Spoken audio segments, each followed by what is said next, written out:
కొండపల్లి సీతారామయ్య ఈ పేరు విప్లవోద్యమాలకు సంబంధించినటువంటి వాళ్ళు కానీ, కమ్యూనిస్టు పార్టీలలో పనిచేస్తున్నటువంటి వాళ్ళు కానీ, చేసినటువంటి వాళ్ళు కానీ, లెఫ్ట్ రాజకీయాలతో సంబంధం ఉన్నటువంటి వాళ్ళు కానీ, కొండపల్లి సీతారామయ్య పేరును ప్రత్యేకంగా గుర్తించవలసినటువంటి అవసరమైతే లేదు. పరిచయానికి ఏమాత్రం అక్కరలేనటువంటి భారతదేశ రాజకీయాలలో ఇప్పటికీ తమ యొక్క ముద్రను చెరిపివేయలేనంతగా బలపడినటువంటి ఈ యొక్క పేరు, వాస్తవంగా చెప్పాలంటే ఏప్రిల్ 12, 2002 నాడు అల్జీమర్స్ వ్యాధితో మృతి చెందారు.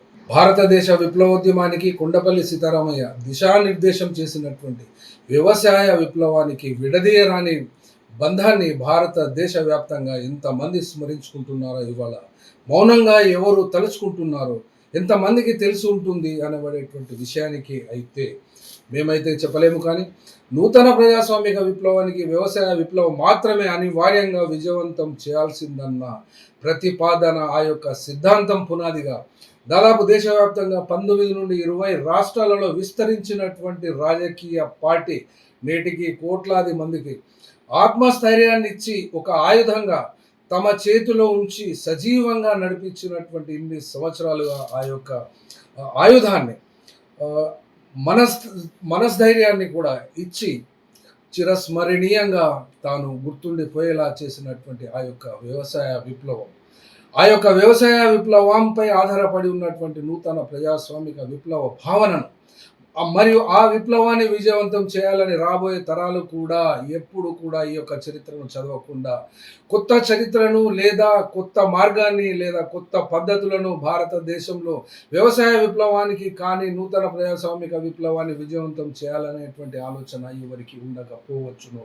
ఎందుకంటే ఆ తరము నక్సల్బరీ తరువాత ఆ యొక్క వ్యవసాయ విప్లవం యొక్క ప్రతిపాదనను అనివార్యంగా ప్రజాస్వామిక విప్లవాన్ని విజయవంతం చేయవలసిన అవసరాన్ని గుర్తించిన ఇప్పటి వరకు నడిపించినటువంటి రాజకీయ పార్టీ ఇవాళనే ఆ మావోయిస్టు పార్టీ రహితంగా తెలంగాణ ఏర్పడింది అని కూడా చెప్తున్నారు.